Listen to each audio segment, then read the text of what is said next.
Hello friends, welcome to our channel. आज का video हमारा होने वाला है रीजनिंग के प्रैक्टिस सेट के ऊपर। जैसा कि आप देख पा रहे हो कि किस तरह के क्वेश्चन आज मेरी वीडियो में है। ये वीडियो मेरे पार्ट 50 है। हाँ जी, इससे पहले मेरे पार्ट जो है 49 आ चुके हैं। फ्रेंड्स, अगर आपको कोई भी और किसी तरह की भी कोई दिक्कत है तो आप जो है वहाँ से चेक कर सकते हैं। फ्रेंड्स, अगर आप किसी भी गवर्नमेंट एग्जाम की तैयारी कर रहे हो तो ये वीडियो आपके लिए काफ़ी हेल्पफुल रहने वाला है फ्रेंड्स, जिसमें मैंने आपको बहुत अच्छे से हर चीज़ जो है समझाई है। फ्रेंड्स, उम्मीद करूँगी आपको जो है ये वीडियो भी आपकी आज की पसंद आएगी। तो फ्रेंड्स, चलो शुरू करते हैं वीडियो को और चलते हैं पहले क्वेश्चन की तरफ। अब पहला क्वेश्चन है हमारे पास, संबंधित अक्षर संख्या को चुनें। हाँ जी, जिस तरीके से 17 का 60 से रिलेशन है वही हमें रिलेशन 20 का मिसिंग नंबर से फाइंड कर लेना है। तो 17 का 60 से किस तरीके से रिलेशन है वो हमें देखना है। हम जानते हैं, देखो 17, देखो 60 आया है तो कुछ ना कुछ तो देखो एकदम से बड़ा नंबर है। गुणा करके देख लेते हैं। 17 तिया कितना होता है? 17 के गुना हम 3 में करें। 3 में ही क्यों कर रहे हैं? क्योंकि हम जो है 17 तिया 51 और 17 चौका 68 होता है। 68 जो है ज़्यादा बड़ी वैल्यू है, ठीक है, 60 से। और 51 जो है पास वाली वैल्यू है, हम जो है 51 को ले रहे हैं, ठीक है। तो 17 तिया 51 होता है। कितने की कमी है? हाँ जी, 9 की कमी है। तब हम जो है 60 तक पहुँच पा रहे हैं। इसी तरीके से 20 का भी हम यहाँ पे देखो करके देखेंगे। 20 की गुना अगर हम करेंगे 3 में तो हमारा हो जाना चाहिए 60। उसमें हमने 9 ऐड किया था तो यहाँ पे भी हम जो है 9 ऐड करके 69 तक पहुँच जाते हैं। हाँ जी, क्या आपको किसी ऑप्शन में दिखाई दे रहा है? हाँ जी, ऑप्शन बी हमारे यहाँ पे क्या है, 69 मिल गया है। तो ऑप्शन बी करेक्ट आंसर है। उम्मीद करूँगी आपको जो है क्लियर हुआ होगा। देख लेते हैं, 6 का 64 से जो रिलेशन है 11 का हमें वही फाइंड करना है। अब देखो 6 है और इधर क्या है, 64 है। 64 को देखते हैं कि आपको क्या समझ में आ रहा है। हर किसी को पता है, ठीक है, 64 क्या होता है? हाँ जी, 8 का स्क्वायर होता है। हम जानते हैं 8 का स्क्वायर होता है। यहाँ पे हमारे पास क्या है, 6 है। तो कैसे हम जो है 8 तक पहुँचे होंगे और कैसे हमने जो है उसका स्क्वायर किया होगा, तो वो देख लेते हैं। देखो 6, अगर मैं इसमें 2 ऐड कर दूँ तो मुझे मिल जाता है 8, ठीक है। मतलब कि मैंने इस 8 का फिर मैंने स्क्वायर कर दिया होगा। इस तरह से हम जो है 8 तक पहुँच जाते हैं। इसी तरह से हमें 11 में भी कर लेना है। देखो, अगर आपको नहीं पता चलता है तो आप जो है रिवर्स करके देख लेते हैं। आपको जो है रिवर्स करके देख लेना होगा। जैसा कि मैंने आपको बताया है, 6 है और 64 है। नहीं पता चल रहा है कि हम यहाँ से हमारा जो है 8 का स्क्वायर निकला है। 6 है लेकिन यहाँ पे कैसे बनाएंगे 8, ठीक है। 6 में अगर हम 2 ही को क्यों ऐड कर रहे हैं, तो मैंने आपको बोला रिवर्स करके आप देखिए। 8 बनाना है तो 2 ऐड करके यहाँ पे हम जो है इसको 8 कर लेंगे और फिर उसका स्क्वायर कर देंगे, ठीक है। इसी तरीके से हम जो है 11 का हमें पता चल गया है तरीका। अब देखो 11 में हम क्या कर रहे हैं, 2 हमने ऐड करा था तो 11 में मैं 2 को ऐड कर लेती हूँ। ये हो जाएगा 13। 13 का फिर हमने क्या करना था, स्क्वायर। ये हो जाएगा 169। हाँ जी, ऑप्शन बी हमारे यहाँ पे क्या है, करेक्ट आंसर है। उम्मीद करूँगी आपको जो ये भी क्लियर हुआ होगा। चलते हैं नेक्स्ट क्वेश्चन की तरफ। अब नेक्स्ट है, लेखक है, कलम है, कलाकार है, किससे रिलेशन बनेगा जिस तरीके से लेखक का कलम से बनता है। अब देखो लेखक और कलम को देखने से आपको क्या पता चलता है। लेखक जो होगा, हाँ जी, वो कलम से ही तो लिखता है, कलम से ही तो लिखता है। इसी तरीके से कलाकार किसका प्रयोग करता है कला बनाने के लिए, बनाने का मतलब पेंट करना या कुछ भी करना, ठीक है। कलाकार क्या करेगा, ब्रश का यूज़ करेगा। जिस तरीके से लेखक कलम का यूज़ करता है, ठीक है, लिखने के लिए, उसी तरीके से कलाकार यहाँ पे जो है पेंट करने के लिए ब्रश का प्रयोग करेगा, ठीक है। ऑप्शन बी हमारे यहाँ पे क्या है, करेक्ट होगा इसके अनुसार। उम्मीद करूँगी आपको जो ये भी क्लियर हुआ होगा। चलते हैं नेक्स्ट क्वेश्चन की तरफ। न्यूमरल क्या लिखा हुआ है, इसे इस तरह से कोड करके लिख दिया है। इसी तरीके से अलजेब्रा को कोड करके हमें लिखना है। अब देखो न्यूमरल है और ये जो है उसने इसको बनाया है, कहीं और से कोई नंबर यहाँ पे जो है बाहर से नहीं आए हैं, ठीक है। उन्हीं नंबर को जो न्यूमरल में है आगे पीछे करके लिखा हुआ है। तो देख लेते हैं कोडिंग किस तरीके से यहाँ पे इसको लिखा हुआ है। नंबरिंग दो, 1 2 3 4 5 6 7, ठीक है। ऐसा उसने हमने जो है नंबरिंग दे ली है। अब इस नंबरिंग को देखो, इसके अनुसार यहाँ पे पलट कर लिख देते हैं। क्या है, 2, ई कौन से नंबर पे, 4 पे, ए कौन से नंबर पे है, 6 पे, एल कौन से पे है, 7 पे, आर यहाँ पे है 5 पे, और इधर से एम हमारा हो गया 3 पे, और इधर एन हो गया हमारा 1 पे, ठीक है। 2 4 6 7 5 3 1, यही हमें अलजेब्रा में भी करना है। 1 2 3 बस क्या कोड था, 2 4 6 7 5 3 1 था। हाँ जी, तो अब देख लेते हैं। देखो 2 को लिखते हैं, 2 हमारे पास कहाँ पे है, एल पे, 4 हमारे पास कौन सा नंबर पे है, ई पे, 6 हमारे पास है आर पे, और इसके बाद 7 हाँ जी ए, और इसके बाद 5 हाँ जी बी, और इसके बाद 3 हाँ जी जी, और ए हाँ जी। तो कौन सा ऑप्शन हमारे यहाँ पे जो है करेक्ट होगा, ऑप्शन डी हमारे यहाँ पे जो है करेक्ट होगा। इसके अनुसार 2467531 यहाँ पे इसका जो है कोड है। उम्मीद करूँगी आपको जो ये भी क्लियर हुआ होगा। चलते हैं नेक्स्ट क्वेश्चन की तरफ। अब नेक्स्ट है विषम अक्षर संख्या को चुनिए। हाँ जी, अब देखो हमारे पास क्या है, 4 ऑप्शन दिए हुए हैं। देखना है कि कौन सा जो है यहाँ पे भिन्न होगा। कैसे पता चलेगा कि कौन सा भिन्न होगा, वो हम तभी बता पाएंगे जब हमें पता चलेगा कि कोडिंग क्या है इनके बीच में। तो यहाँ पे कोडिंग देख लेते हैं, CAFD। हाँ जी, हम जानते हैं देखो ए और सी, ए से हम जो है सी पर पहुँचते हैं, आगे जा रहे हैं, पीछे से आगे जा रहे हैं, तो मतलब कि -1 करेंगे, BC दूसरे नंबर पे सी होता है, डी से एक नंबर मिस करके एफ पे। हाँ जी, इसी तरीके से हम जो है TSW का भी देख लेते हैं, V से W, S से T, मतलब कि हम जो है -1 अब देख लेते हैं थर्ड में हमारे पास क्या है, IGLJ, JKL, मतलब कि KL एक मिस है -2 करके, GHI मतलब कि -2 करके। आप समझ गए हो कि ऑप्शन बी हमारे यहाँ पे निकल गया है। OMRP, फ्रेंड्स ये R है यहाँ पे, P से अगर हम R पे जाएं तो यहाँ पे हो जाएगा -2, M से O पर -2। यहाँ पे देखो हमें इसमें -2, हमें देखो यहाँ पे क्या मिला है, यहाँ पे -2 मिला है, यहाँ पे भी हमारे पास -2 और यहाँ पे -2। इसमें हमारे पास क्या मिला था, -1 वाले हमारी जो टर्म्स मिली थी। तो यही हमारा जो है भिन्न होगा औरों से। ऑप्शन बी हमारा क्या है, करेक्ट आंसर है। उम्मीद करूँगी आपको जो ये भी क्लियर हुआ होगा। चलते हैं नेक्स्ट क्वेश्चन की तरफ। विषम संख्या बतानी है, यहाँ पे भी 4 ऑप्शन है, 156, 201, 345 और 273। कौन सा भिन्न है, कैसे बता पाएंगे। हाँ जी, देखो पहला नियम तो आप सभी को पता होता है, भाजित भाज्य विभाज्य वाला हम जो यहाँ पे फॉलो करते हैं। 56 है, कैसे लिखा होगा इसको, इधर है 201 है, 345 है और इधर 273।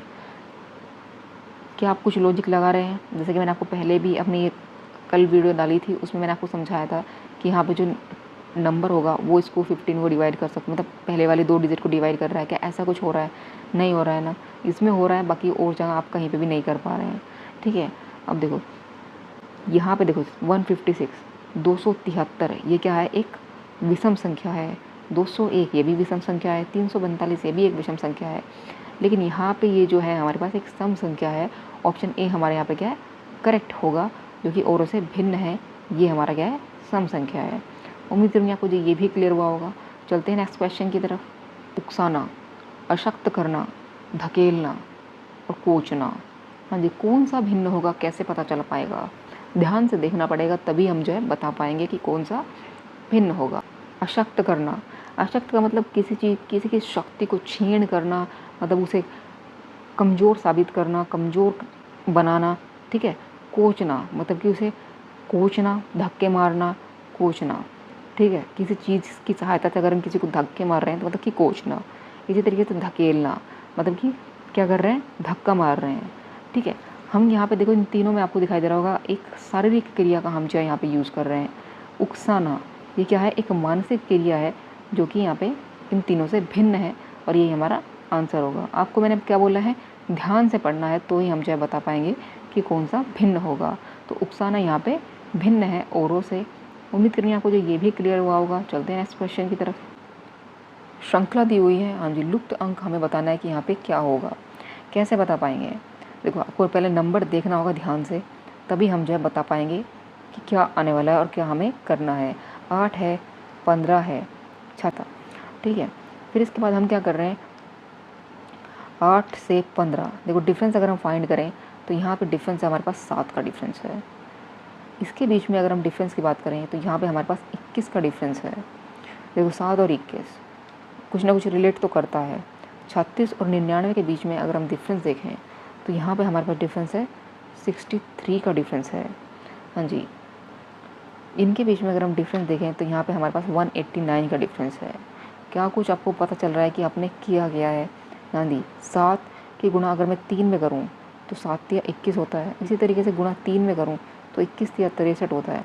इसी तरह अगर गुणा 3 में करूँ तो 189 होता है। अगर मैं गुणा 3 में करूँ तो यहाँ पे मुझे जो है एक नंबर मिलेगा और इस नंबर को मुझे 288 में ऐड करना होगा तो मुझे ये वाला नंबर मिल जाएगा। तो 189 के अगर हम चेक कर लेते हैं गुणा 3 में, तो ये हो जाएगा हमारे पास 67 हमारे पास जो है यहाँ पे निकलता है 3 में गुणा करने के बाद। इस 567 को ऐड करना है 288 में, तो ये हो जाएगा, ये नंबर हमारा कब आता है, इस 189 को 99 में ऐड करेंगे तब हमारा 288 निकलता है। इसी तरीके से 567 को हमें ऐड करना है 288 में, तो ये हमें मिल जाएगा 855। हाँ जी, ऑप्शन सी हमारे यहाँ पे जो है करेक्ट आंसर है। उम्मीद करूँगी आपको जो ये भी क्लियर हुआ होगा। चलते हैं नेक्स्ट क्वेश्चन की तरफ। अब नेक्स्ट है, एक श्रृंखला दी हुई है, यहाँ पे मैं बताना है लुप्त अंक क्या होगा। हाँ जी, देखो कैसे बता पाएंगे, जब हमें पैटर्न पता होगा। पैटर्न देख लेते हैं कि है क्या। यहाँ से देखो XYZ, फिर इसके बाद क्या है CBA, फिर इसके बाद क्या है UVW, फिर इसके बाद क्या है FE, तो क्या पता चल पाएगा। ठीक है, यहाँ से देखो XYZ, फिर इसके बाद क्या है UVW। ठीक है, फिर 3 नंबर के बाद हमारा जो है UVW आया है। अब देखो 2 सीरीज़ चल रही हैं यहाँ पे XYZ, फिर सब इसके बाद है UVW। अगली टर्म का आपको नहीं पता, अभी देखते हैं, रुक जाते हैं। फिर इसके बाद क्या है हमारे पास ABC, उल्टा चल रहे हैं AB, जो दूसरी सीरीज़ है वो उल्टा चल रही है ABC, और यहाँ पे क्या है F, उल्टा चलना है FE, उससे पहले D, तो यहाँ पे हो जाना चाहिए हमारे पास D, जो अगला नंबर होगा वो हमें पता चल गया, D आ जाना चाहिए, DEF। ठीक है, D हमें पता चल गया, यहाँ पे D हमारा आ चुका है। अगर आप चाहो तो ऑप्शन के थ्रू भी कर सकते हो, तो D वाला हमारा जो है आंसर होने वाला है। D मिल गया है। ठीक है, 2। अब अगर हम इसके अगले नंबर की बात करें तो क्या होना चाहिए, मतलब कि हम किस तरीके से जो है हम XYZ तक पहुँचे हैं, पहले वो देख लेते हैं। यहाँ पे देखो XYZ, UVW, अगर हम इससे स्टार्ट करें, इस U से स्टार्ट करें तो UVW, फिर X, फिर YZ। ठीक है, तो हम जो है U से स्टार्ट कर रहे हैं, ये वाला हमने जो है सीरीज़ लिख दी, फिर उसके बाद XYZ। ठीक है, तो यहाँ पे क्या करेंगे जिससे कि हमें जो है पूरा हो जाए ये सब, तो वो हमें लिखना है। हाँ जी, क्या होगा हमारे पास, अगर मैं R से शुरू कर दूँ, 3 नंबर का बनाना है RST, फिर हमें जो है U मिल जाता है UVW, फिर XYZ। समझ गए आपको क्या करना है, हमें जो है सीरीज़ बनानी है पूरी। देखो UVW पूरा कर दिया हमने, XYZ, W के बाद XYZ होता है, RST, T के बाद UVW हो जाता है। ठीक है, W के बाद XYZ, मतलब कि हमें जो है बैकवर्ड चलना है, वही हमें करना है यहाँ पे, तो वो हमें देख लेना है। ठीक है, तो RST, R हमें जो है अगला नंबर मिल गया है, इसके बाद हमारे जो है RST आना चाहिए। ठीक है, और यहाँ पे क्या हो जाना चाहिए, D हो जाना चाहिए, तो DR। हाँ जी, ऑप्शन ए हमारे यहाँ पे क्या है करेक्ट आंसर होगा। उम्मीद करूँगी आपको जो ये भी क्लियर हुआ होगा। चलते हैं नेक्स्ट क्वेश्चन की तरफ। अब नेक्स्ट है, लड़कियों की एक पंक्ति में कमला, हाँ जी कमला कोई है, बाईं ओर से 9वीं है, फिर क्या कह रहा है वीना, वीना जो है दाईं ओर से 16वीं है। यदि अपने स्थानों की अदला बदली कर लें तो कमला बाईं ओर से 25वीं हो जाती है। पंक्ति में कुल कितनी लड़कियां हैं ये हमें बताना है। हमने ध्यान से इस क्वेश्चन को पढ़ लिया है। ठीक है, अब करना क्या है ये देखना है। लड़कियों की एक पंक्ति में कमला कहाँ है, ये देखो कमला है। देखो हम जानते हैं, देखो मैं आपको बता दूँ, इधर से हमारा जो है दायां होता है, इधर हमारा बायां होता है, मतलब कि इधर हमारा बायां और इधर हमारा दायां, ये दायां और ये बायां। ठीक है, कंफ्यूज मत करना, इतना पता चल गया। क्या कह रहे हैं, बाईं ओर से 9वीं है, इधर से हमारा क्या है, ये कमला जो है ये बैठी है यहाँ पे 9वीं है। इधर से अगर हम देखें बाकी और भी लड़कियाँ बैठी हैं इधर। ठीक है, फिर क्या कह रहा है, वीना जो है दाईं ओर से 16वीं है। वीना कहाँ पे है, वीना इधर से दाईं ओर से क्या है यहाँ पे 16वीं है, ये 16वीं है, ये वीना है।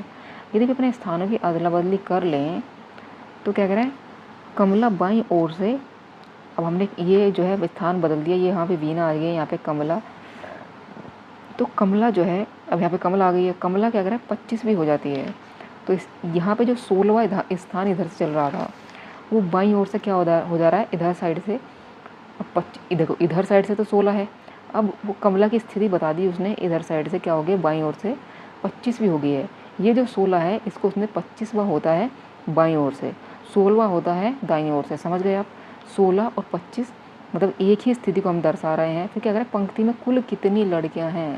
देखो कुछ भी नहीं करना, बस आपको समझ में आ गया होगा कि एक्चुअल में क्या है। सॉरी, एक पॉइंट है, देखो इधर से क्या है वो 16 है और उधर से क्या है वो 25 है, पता चल गया। पूरी लड़कियां बतानी है कि एक्चुअल में है कितनी, कुछ लड़कियां इधर बैठी हुई हैं, कुछ इधर बैठी हुई हैं, ऐड कर देते हैं, पता चल जाएगा ना। तो 25 + 16, हाँ जी 25 और 16 कर दें। इसमें से अब करेंगे -1। क्यों करेंगे अब देखो ध्यान से, यहाँ पे क्या है, मतलब इधर से अगर मैं बताऊँ, मतलब इतनी लड़कियाँ यहाँ पे हैं, ठीक है। ये वो पॉइंट था जिससे मैं 16 और 25 की बात कर रही थी। इसके इधर साइड भी जो है लड़कियाँ हैं, इधर से 25 भी हो जाती है और इधर से 16 भी हो जाती है, ठीक है। अब इस पॉइंट को हम कैसे बताएंगे कि कितनी टोटल लड़कियाँ हैं। हम जो है हम हम इसको और इसको ऐड कर देंगे, ठीक है। या तो आप ऐसा करो, इस इधर वाली जो हमारे पास लड़कियां हैं उन्हें ऐड कर दो, इन्हें ऐड कर दो और इस वाले पॉइंट की मतलब एक नंबर ऐड कर दो, तो हमें टोटल पता चल जाएगा। लेकिन अगर ऐसा नहीं है, ठीक है, अगर ऐसा नहीं है, हम क्या कर रहे हैं, हमने इधर इतनी ऐड कर दी। अगर मैं इधर से इतनी को ऐड कर रही हूँ, फिर दोबारा से मैं इधर से इतनी को ऐड कर रही हूँ, मतलब एक तो फिर दोबारा से जुड़ रहा है ना, दूसरी बार में जाके दोबारा एक ऐड हो रहा है, ठीक है। या तो ऐसा होता कि इधर से मैंने इतनी लड़कियां ऐड कर दी, फिर मैं इधर से इतनी ऐड कर देती तो मुझे टोटल पता चल जाता। लेकिन मैं 25 भी उसी स्थिति को कह रही हूँ और 16 भी उसी स्थिति को कह रही हूँ, ठीक है। हम जो है दूसरी बार में मैं फिर दोबारा से उसी पॉइंट को मैं ऐड कर रही हूँ, तो मतलब कि एक फालतू कर रही हूँ, तो उसके क्या करना है, मुझे माइनस करना पड़ेगा। तो पंक्ति में कुल कितनी लड़कियाँ हैं वो हम बता पाएंगे। तो 16 और 25 को करेंगे हम ऐड, माइनस करेंगे 1, तो ये हो जाएगा हमारे पास 41 - 1 = 40। तो ऑप्शन सी हमारे यहाँ पे क्या है, करेक्ट आंसर है। उम्मीद करूँगी आपको क्लियर हुआ होगा ये भी बहुत अच्छे से। चलते हैं नेक्स्ट क्वेश्चन की तरफ। अब नेक्स्ट, निम्नलिखित विकल्पों में से वह शब्द चुनिए जो दिए गए शब्द अक्षरों का प्रयोग करके बनाया जा सकता है। हमें जो है चेक करना पड़ेगा, देखो 1 बाय 1, तभी हम जो है बता पाएंगे कि एक्चुअल में कौन सा बनाया जा सकता है। ऑप्शन ए से देख लेते हैं, DEC। तो यहाँ पे देखो सी आ चुका है, क्या पूरी कहीं पे आपको जो है यहाँ पे सी दिखाई दे रहा है, तो ये तो बनेगा नहीं। सेकंड से देख लेते हैं, NATION, यहाँ से हमारा ए निकल गया है। AL, क्या आपको कहीं पे पूरी उसमें L दिखाई दे रहा है, नहीं ना, तो ये भी हम नहीं बना सकते। टर्मिनेटेड को देख लेते हैं, यार यहाँ से निकल गया MEN, यहाँ से निकल गया टर्मिन A, ठीक है। फिर इसके बाद हमारा क्या कह रहा है, TED, T यहाँ से निकल गया है, टर्मिनेट यहाँ तक हमारा जो है ये निकल गया है। ED की अगर हम बात करें तो यहाँ से हमारा जो है ED निकल जाता है। तो मतलब कि ऑप्शन सी हमारे यहाँ पे जो है बनाया जा सकता है, टर्मिनेटेड बनाया जा सकता है डिटर्मिनेशन से। लेकिन डेविएशन, अगर हम डेविएशन की बात करें तो यहाँ पे देखो V आ रहा है जो कि यहाँ पे नहीं है, तो ऑप्शन सी हमारा यहाँ पे जो है करेक्ट होगा, जो कि बनाया जा सकता है। उम्मीद करूँगी आपको जो ये भी क्लियर हुआ होगा। चलते हैं नेक्स्ट क्वेश्चन की तरफ। अच्छा, यदि एक कूट भाषा में हाइड्रोजन को ये लिखा जाता है, उसी कूट भाषा में एंटीमनी को कैसे लिखा जाएगा? तो वो तो कोड करके ही पता चल पाएगा कि कैसे लिखा जाएगा। तो कोड देख लेते हैं, इसको किस तरीके से यहाँ पे जो है कोड करके लिखा हुआ है। हाँ जी, H से अगर हम G पर पहुँचे, HIJ +2 करके हम जो है J तक पहुँच जाते हैं। Y से C पर YZABC मतलब कि +4 करके हम जो है C तक पहुँच जाते हैं। D से J पर +6 करके हम जो है पहुँचते हैं। R से Z पर हम 8 करके +8 करेंगे तो हम पहुँचेंगे। O से Y पर हम पहुँचेंगे, हाँ जी, O से Y पर हम पहुँच रहे हैं +10 मतलब 10वें नंबर पे हमारा जो Y होता है। Z से S पर ये +12 करेंगे तो हमें मिलता है। E से S करेंगे तो +14 और N से D हम करना पड़ेगा +16, ठीक है। तो अब यहाँ पे आप देख भी रहे हो कि यह करना क्या है, 2 4 6 8 10 12 14 16 को हमें जो है मतलब इतने नंबर आगे करके लिखना होगा, तब हम एंटीमनी का कोड बता पाएंगे। तो हमारे पास क्या है, AN तो ज़रूरत नहीं है। अगर हम A से जा रहे हैं, पहला नंबर क्या था, +2 करके हमें जो आगे बढ़ना था। हाँ जी, ABC, ठीक है। देखो अगर हमें जो C वाला हमें जो है ऑप्शन से पता चल रहा है कि 2 में ही है, दूसरा पता चल जाएगा तो हमें जो है वही हमारा आंसर हो जाएगा। अब दूसरा पता लगा लेते हैं, N +4 करना है। हाँ जी, NOP समझ रहे हो ना, तो यहाँ पे देखो NOPQR मतलब कि हमारा जो है CR हमें मिल गया है। अगर आप पूरा सॉल्व करोगे तो आपकी चॉइस है, ठीक है। R हमें जो है इतना मिल गया है, यही हमारा जो है आंसर होगा। आपको पूरा सॉल्व करने की इसको ज़रूरत नहीं है, तो ऑप्शन बी हमारे यहाँ पे क्या करेक्ट आंसर होगा। उम्मीद करूँगी आपको जो ये भी क्लियर हुआ होगा। चलते हैं नेक्स्ट क्वेश्चन की तरफ। अब नेक्स्ट है, निम्नलिखित में लुप्त पद ज्ञात कीजिए। हाँ जी, कौन सा होगा, क्या और कैसे हम बता पाएंगे, इसको ये हमें देखना है। तो यहाँ से देख लेते हैं, देखो नो है 17 है और 33 है। 9 और 17 के बीच में डिफरेंस है 8 का, ठीक है। 17 और 33 के बीच में डिफरेंस देखते हैं। देखो यहाँ पे हमारे पास डिफरेंस है, हाँ जी 16 का डिफरेंस है। समझ गए होगे आप कि आपको करना क्या है, ठीक है। 8 16, 8 दूनी 16, अगली बार डिफरेंस क्या हो जाना चाहिए मिसिंग नंबर के और 33 के बीच में, हाँ जी 16 दूनी 32 हो जाना चाहिए, ठीक है। अब 32 यहाँ पे जो है इसका डिफरेंस है, ये 32 डिफरेंस है। हम इस वाली वैल्यू को कैसे फाइंड कर सकते हैं, सभी को पता होता है कैसे फाइंड करेंगे। हाँ जी इस 32 में आप इस 33 को जोड़िए तो हमें ये वाली नंबर मिल जाता है। 32 और 33 को हमें क्या करना है, ऐड करना होगा, तो ये हो जाएगा हमारे पास 65। हाँ जी ऑप्शन सी हमारे यहाँ पे क्या है, करेक्ट आंसर है। उम्मीद करूँगी आपको जो ये भी क्लियर हुआ होगा। चलते हैं नेक्स्ट क्वेश्चन की तरफ। अब नेक्स्ट है, निम्नलिखित में कौन सा आरेख सूर्य, चंद्रमा और तारे के बीच संबंध का निरूपण करता है। तो क्या है हमारे पास, सूर्य, चंद्रमा और तारे 3 है हमारे पास, ठीक है। अब इनको देखना है। अब देखो सूर्य, चंद्रमा और तारा कैसे हम बता पाएंगे कि इनके बीच में रिलेशन क्या है। तो हमें जो है इनकी स्थिति को समझना होगा। जब हम स्थिति को समझेंगे तो ही हम बता पाएंगे। अब देखो सूर्य और चंद्रमा, सूर्य है क्या होता है कि भी किसी का चक्कर नहीं लगाता है, ठीक है। सूर्य जो है अपने आप ही है। और यहाँ पे देखो तारा, तारा भी किसी का चक्कर नहीं लगाते हैं। तो सूर्य क्या है, एक तारे की श्रेणी में आता है, मतलब कि तारा जो है तारे की श्रेणी में जो है हमारा सूर्य आता है, ठीक है। चंद्रमा जो है हमारा अलग होगा, जो कि क्या होगा, ग्रह होता है, जो कि नहीं एक तारा है। चंद्रमा क्या होता है, चक्कर लगाता है। सूर्य जो है तारे की भांति, मतलब कि क्या होता है, एक स्थिर होता है और किसी का चक्कर नहीं लगाता, मतलब तारे की श्रेणी में हमारा जो सूर्य आएगा। और चंद्रमा यहाँ पे जो है भिन्न होगा। तो ऐसा आपको किस ऑप्शन में दिखाई दे रहा है, हाँ जी ऑप्शन डी में हमें जो है नज़र आ रहा है। ऑप्शन डी हमारे यहाँ पे क्या है, करेक्ट आंसर होगा।